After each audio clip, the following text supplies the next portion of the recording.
The San Joaquin Valley has some of the nation's worst air quality, failing to meet federal health standards for both ozone, aka smog, and particulate pollution according to the United States Environmental Protection Agency, aka EPA. Air pollution affects us all, especially us living in the Central Valley. Air pollution has a negative effect on our health and our environment. We should learn more about our environment and care about the amount of air pollution we put in to the air, because the air quality here in the Central Valley is some of the worst in the nation.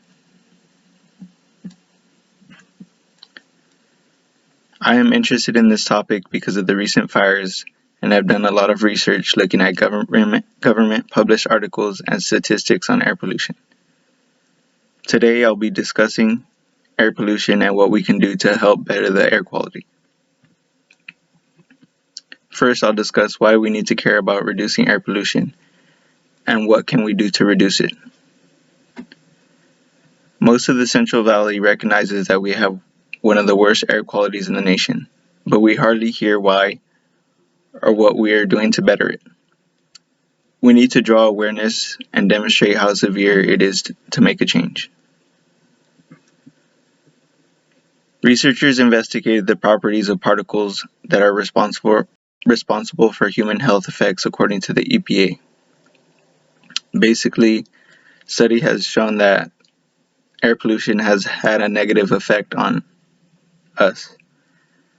The EPA has also investigated that the San Joaquin Valley accounts for just over one-half of the state's total annual emissions of NH3 directly from agricultural application of fertilizers.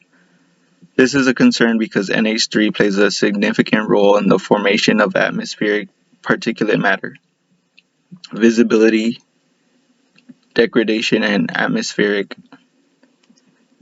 deposition of nitrogen to sensitive ecosystems, according to an article that is managed by the National Library of Medicine.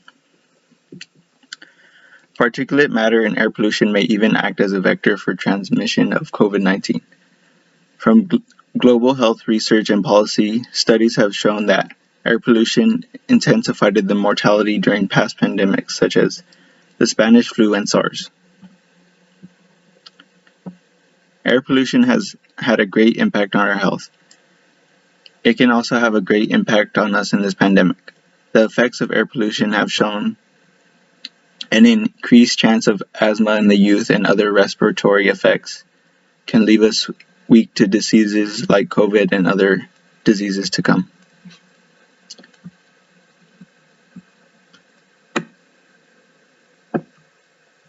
Although many feel like they can't do anything severe to help stop emissions, you can still take small steps to reducing your emissions. A simple first step can be staying inside and driving less frequently. With the pandemic, everyone has stayed inside, or at least most people have stayed inside. The good thing about this is that there has been reports that emissions have been lower than before. People have been popularizing delivery apps that deliver your food. One solution to reduce your emissions even further is to try and ordering less frequently. This can help reduce people from creating emissions from back and forth deliveries. Dr. Gary Fuller, an air pollution scientist, talks about what small change you can make in your life to have a great effect on the amount of air pollution. He states, the small change that would make the greatest difference is to swap car journeys for walking or cycling. If we can swap these journeys for walking and cycling, we can help air pollution reduce climate change emissions, decrease the urban noise, and help with chronic diseases of inactivity, such as obesity and heart disease.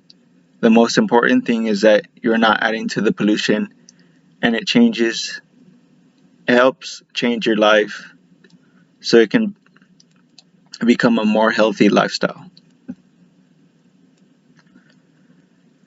Air pollution effects cannot be reversed in one day. My solution helps reduce your emissions by being thoughtful of your actions.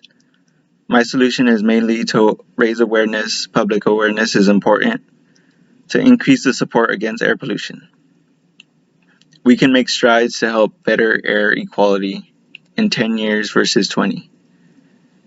This can potentially lead to new advances in technology to prevent air pollution, but in the end, it will lead to better health and air quality in the Central Valley.